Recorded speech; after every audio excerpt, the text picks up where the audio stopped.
Bienvenue dans votre Hebdo Écho. Cette semaine, nous allons nous intéresser aux cyberattaques. C'est un fléau en plein essor. Le nombre de piratages a quadruplé en un an. Les attaques touchent aussi bien de grandes entreprises, comme de Beneteau par exemple, le fabricant de bateaux, que de petites sociétés, des institutions publiques et même des hôpitaux, comme celui de Dax récemment. Alors comment y faire face? On va en débattre avec Winston Delbecq, qui est expert en cyberattaques à la société bordelaise Tetris, et Jean-Jacques Latour, qui est responsable cybersécurité à cybermalveillance.gouv.fr, qui est avec nous en visio. Alors, expliquez-nous tout d'abord pourquoi le nombre de cyberattaques explose autant aujourd'hui. Alors tout d'abord parce que c'est rentable. Donc les groupes de cyberattaquants ont identifié depuis 2020, on va dire, une augmentation de ce qu'on appelle la surface d'attaque. On a de plus en plus d'ordinateurs et serveurs qui sont exposés de l'Internet.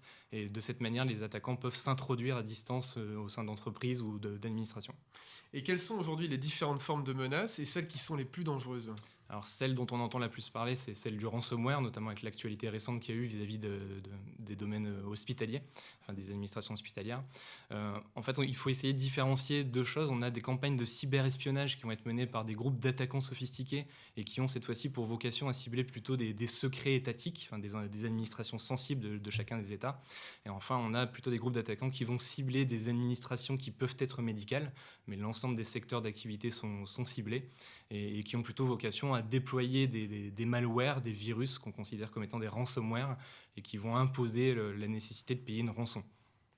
Jean-Jacques Latour, comment vous expliquez qu'on s'attaque aujourd'hui même à des hôpitaux en pleine crise sanitaire justement ? Comment on peut imaginer sur le plan de l'éthique, alors évidemment les pirates n'ont pas une éthique formidable, mais comment ça se fait qu'aujourd'hui ça intervient de manière aussi massive justement ces attaques auprès des hôpitaux ? En fait, comme ça vient d'être dit, il y a une recrudescence considérable de la cybercriminalité qui s'est développée ces dernières années. C'est une véritable explosion. Ça touche aussi bien les particuliers que les entreprises, que les collectivités territoriales et aussi les hôpitaux. Alors les hôpitaux, effectivement, sont des sujets qui font beaucoup parler. Ça intéresse vraiment chacun d'entre nous, surtout en période de crise sanitaire. Et les hôpitaux représentent des cibles de choix pour les cybercriminels, parce que bien souvent, ils sont peut-être moins bien sécurisés que d'autres. La sécurité informatique n'a pas été leur priorité pendant très longtemps, pensant qu'ils ne pouvaient pas être attaqués. Pourquoi s'en prendre à un hôpital qui sauve des vies, en fait? Et ça, les cybercriminels l'ont très bien compris. Donc, ils cherchent des cibles faciles qui vont être dans une situation de stress importante, ce qui est le cas d'un hôpital, et qui vont donc être susceptibles de payer les rançons qu'ils demandent. Winston Delbecq, on le voit donc à travers ces attaques, elles peuvent avoir un coût colossal. On se souvient que Saint-Gobain avait été paralysé au niveau des systèmes de paiement il y a quelques années. Ça avait coûté 220 millions d'euros quand même au groupe. Ça peut paralyser même des productions industrielles. On l'avait vu avec Renault. C'est le cas un peu de Beneteau, donc, qui a aussi pris des mesures justement de ralentissement de la production suite aux cyberattaques. Comment on peut faire face? Comment on peut éviter d'être comme ça foudroyé? Parce qu'il y a des entreprises qui peuvent clairement disparaître d'une cyberattaque vraiment puissante. Alors je pense que le mot-clé sur ce sujet, sur cette problématique, ça va être l'anticipation. Bien souvent, il va falloir associer des mesures organisationnelles telles que de la sensibilisation avec des solutions techniques. Et c'est bien une approche complémentaire, on va dire, qui va permettre d'anticiper et de permettre d'éviter de se retrouver dans des situations catastrophiques. Les TPE et les PME sont souvent très peu conscientes de ces enjeux, se disent bon bah je suis pas touché, a priori il n'y a pas besoin d'investir beaucoup. Combien ça coûte justement quand on est chef d'entreprise d'une petite société d'investir sur la cybersécurité pour éviter justement d'être foudroyé par une cyberattaque? Alors, très clairement, ça va dépendre du périmètre et de la sensibilité des informations à partager. Donc en fait, chaque entreprise va avoir une enveloppe qui va dépendre, on va dire, à la fois de son périmètre, mais aussi de son budget. Je pense qu'un ordre d'idée qui est correct de garder en tête, ce serait d'avoir un budget de sécurité informatique qui représente approximativement 10% du budget informatique. D'accord. Et vous, aujourd'hui, les PME, les TPE, à Tetris, parce que vous êtes spécialisé justement dans les réponses aux cyberattaques, est-ce que vous les voyez venir maintenant un petit peu comme clientes ou on est encore loin de cette prise de conscience? Alors chez Tetris, nous sommes un éditeur en produits de cybersécurité, donc on apporte plutôt des solutions qui sont mises à disposition de partenaires, et ce sont ces partenaires qui vont ajouter du service sur les technos qui sont développés à Pessac. Et justement, quelles sont les réponses efficaces? Parce qu'évidemment, avoir un antivirus aujourd'hui, ça ne suffit pas, loin de là. Donc comment on se protège de ces cyberattaques au-delà de l'anticipation? Alors d'un point de vue technologique, il y a une technologie, enfin il y a une, comment dire, une solution qui s'appelle l'EDR pour Endpoint Detection and Response. Et en fait, c'est un petit peu de la même manière qu'un antivirus où on va déployer un agent sur la station. Donc encore une fois, il va falloir anticiper de préférence ce déploiement. Et cet agent, il va avoir la capacité non seulement d'identifier des actions malveillantes, mais aussi d'y remédier automatiquement. Jean-Jacques Latour, si on s'intéresse aux particuliers, cybermalveillance.gouv.fr justement est dédié aux particuliers qui sont victimes de cyberattaques. Si aujourd'hui un téléspectateur qui nous écoute est victime d'une cyberattaque, que doit-il faire justement pour y répondre de la meilleure manière? Et surtout, comment aussi s'y protéger, s'en protéger pour éviter une cyberattaque dans la mesure du possible? Alors, cybermalveillance.gouv.fr n'est pas dédié aux particuliers. Les particuliers sont effectivement nos cœurs de cible, mais on s'adresse aussi aux entreprises, aux collectivités, aux associations.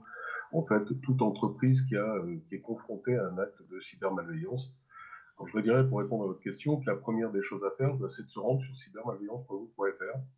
On propose effectivement en ligne un parcours de diagnostic où on va poser des questions à la victime pour essayer de comprendre ce qui lui arrive et derrière lui donner les conseils qui vont être adaptés à la situation qu'il rencontre pour pouvoir y faire face. Ces conseils vont de mesures techniques qui peuvent être simples parfois jusqu'à des conseils pour le dépôt de plainte, voire l'accompagnement au dépôt de plainte pour essayer d'obtenir réparation. Notre dispositif a aussi une originalité, c'est qu'on permet effectivement aux victimes, que ce soit les particuliers comme les entreprises ou les collectivités, d'être mis en relation avec des prestataires que nous référençons sur notre plateforme et qui s'engagent au travers d'une charte de service pour répondre et les aider dans la résolution de leurs problèmes. Bien souvent, les problématiques techniques, la plupart que ce soit les entreprises ou les particuliers, qu'on leur dise ce qu'il faut faire, ils ne savent pas forcément le faire. Et donc, ils vont avoir besoin d'être accompagnés, d'être aidés par des entreprises spécialisées. Et on a donc aujourd'hui un peu plus de 1000 entreprises qui sont référencées sur le territoire national pour pouvoir agir en proximité au plus près des victimes. Merci. Alors Winston Delbé, on utilise des téléphones portables tous les jours. Ceux-là aussi sont de plus en plus justement sujets à des cyberattaques. Alors oui, c'est bien le cas. On a une évolution des menaces qui se transpose, on va dire, du poste de ce travail à la fois sur les smartphones, mais aussi sur les tablettes. De ce fait, on est en capacité, on va dire, de fournir des agents qui sont aussi disponibles sur ce type de périphérique. Bien souvent, on va dire, d'un point de vue sécurité, on a la capacité de mettre en place des authentifications fortes où on va utiliser, par exemple, un code sur le téléphone en plus de celui qu'on va être amené à enregistrer dans le navigateur. Et ça, les attaquants l'ont bien compris et en fait, ils ont fait évoluer leur malware, leur souche malveillante, de manière à réussir à collecter à la fois de l'information en provenance d'ordinateurs, mais aussi directement sur les smartphones. On n'a pas d'antivirus, pour la plupart, sur le téléphone. Comment on peut se protéger? Parce qu'aujourd'hui, on a l'impression que c'est totalement, justement... Alors, absolument pas protégé aujourd'hui un téléphone portable. Les règles d'hygiène de base, on va dire, en cybersécurité s'appliquent à la fois sur les smartphones ou les tablettes de la même manière que sur les ordinateurs.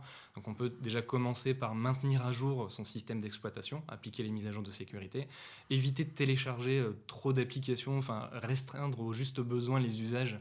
Éviter de télécharger des choses gratuites, des applications peu connues, puisque c'est là où on va augmenter les risques. Et sur les smartphones particulièrement, l'idée va être de ne pas sortir du modèle de sécurité sur les produits Apple, et on ne va pas aller router un périphérique type Android sans prendre de gros risques. Jean-Jacques Latour, est-ce que vous voyez aussi cette inflation au niveau des demandes sur votre site cybermalveillance.gouv.fr? Est-ce que vous voyez aussi les plaintes se multiplier, ou est-ce qu'il y a encore un certain nombre de gens aussi qui n'osent pas franchir le pas de dire j'ai été victime d'une cyberattaque par peur que ça se sache et de perdre des clients? Alors, l'originalité de notre dispositif, c'est qu'on n'est pas un dispositif de dépôt de plainte, on est un dispositif vraiment d'assistance. On oriente les gens vers le dépôt de plainte, et après, libre à eux de le faire ou de ne pas le faire. Et donc, en fait, on arrive à avoir un prisme assez particulier sur la menace, parce qu'en fait, on se retrouve à avoir des gens qui fréquentent notre plateforme qui ne vont pas déposer de plainte. Donc c'est le fameux chiffre noir de la cybercriminalité qu'on arrive à un peu à appréhender grâce effectivement aux statistiques que l'on est capable de remonter. Il faut savoir par exemple que rien que pour l'année 2020, il y a eu plus de 1 200 000 visites sur notre plateforme, ce qui est quand même assez considérable pour un dispositif tel que le nôtre, qui est relativement récent puisqu'on a été créé en 2017. Et on a vu effectivement plus de 90 000 demandes d'assistance sur des attaques informatiques, dont une part conséquente pour les attaques par rançongiciel qui ont été décrites tout à l'heure. Donc on voit bien qu'il y a un vrai phénomène, que la cybercriminalité, c'est un phénomène qui touche vraiment tout le monde, et on s'efforce effectivement d'y apporter l'aide la plus simple possible, parce qu'effectivement notre challenge, c'est aussi bien d'être capable de parler aux entreprises que de parler effectivement aux particuliers, à la personne qui est retraitée, qui a découvert l'informatique sur le tard et qui va avoir parfois un peu de mal à s'approprier les mesures de sécurité qu'on peut habituellement préconiser. Et c'est une aide qui est gratuite, hein? Tout à fait. Tous les services offerts par notre plateforme sont gratuits. Il n'y a qu'une seule partie qui peut être payante, une seule partie de service qui peut être payant. C'est quand on demande effectivement à être mis en relation avec un prestataire informatique local, donc un technicien informatique spécialisé, où cette partie, bien entendu, peut être facturée par le prestataire. Merci. Winston Delbey, évidemment, derrière ces cyberattaques, il y a tout un enjeu d'espionnage industriel. Aujourd'hui, est-ce que la France, par rapport aux États-Unis, par rapport à la Russie, par rapport à la Chine, est bien positionnée justement pour résister à cet espionnage et cette guerre économique ? Alors bien positionné, je l'espère. En tout cas, on a pu voir avec l'actualité récente, notamment fin 2020, où les États-Unis ont été particulièrement ciblés par une campagne d'attaque de grande ampleur. On peut, en regardant l'actualité spécialisée, on peut identifier qu'en France, nous ne sommes pas à l'abri. Nous sommes aussi ciblés par des groupes d'attaquants qui disposent de moyens dits illimités, donc potentiellement soutenus par des États.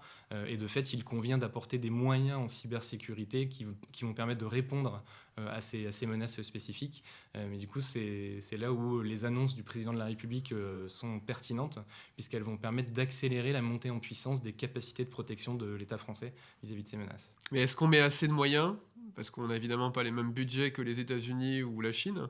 Est-ce qu'on met assez de moyens là-dessus aujourd'hui en France ? Alors je pense que bien souvent là-dessus, il est nécessaire bien évidemment d'avoir des enveloppes qui permettent de créer une activité. Par contre, on va pouvoir, je pense qu'on va devoir trouver des idées pertinentes. C'est déjà ce qui est fait chez pas mal d'éditeurs de cybersécurité, où en fait, même si on n'a pas le même nombre de personnes au sein de nos entreprises françaises spécialisées, et bien en fait, par nos idées ingénieuses et par la technicité des ingénieurs qui sortent des écoles françaises, et bien en fait, on arrive à avoir des technologies qui ne sont pas seulement, on va dire, au niveau des autres produits qu'on peut trouver à l'international, mais qui peuvent aussi dépasser certaines capacités sur ce marché. En Nouvelle-Aquitaine, justement, il y a un vrai écosystème sur la cybersécurité. Vous, à Tetris, vous allez quand même recruter 300 personnes en 3 ans. Est-ce qu'il y a un vrai terreau ici dans la région sur ce domaine particulier de la cybersécurité ? Alors effectivement, les recrutements sont bien engagés avec la levée de fonds qu'il y a eu en fin d'année dernière à hauteur de 20 millions d'euros. La plus importante dans l'histoire d'ailleurs de la cybersécurité dans le monde. Tout à fait, en série A. Et du coup, l'idée c'est qu'on a non seulement beaucoup de création de postes donc en Nouvelle-Aquitaine, mais ça va surtout nous permettre d'accélérer le développement des technologies qui sont déjà existantes et qui protègent déjà de nombreux clients qui bien souvent, on va dire, ne sont pas exposés. On n'entend pas parler de ceux qui ont pu anticiper avant de se faire avoir, on va dire, par une attaque de type ransomware par exemple. Mais il y a un vrai écosystème dans la région, au-delà de Tetris. Alors, il y a pas mal de partenariats, on va dire, associés avec l'entreprise Tetris. Il y a aussi d'autres entreprises spécialisées sur la Nouvelle-Aquitaine. Merci pour votre écoute. Vous pouvez retrouver tous les épisodes de l'Hebdo Écho sur notre site internet sudouest.fr ou bien sur la plateforme d'écoute de podcast de votre choix, YouTube, Spotify, Google Podcast et Apple Podcast. Vous pouvez aussi regarder la version vidéo de cet entretien via la page de TV7 sur sudouest.fr. Merci et à bientôt.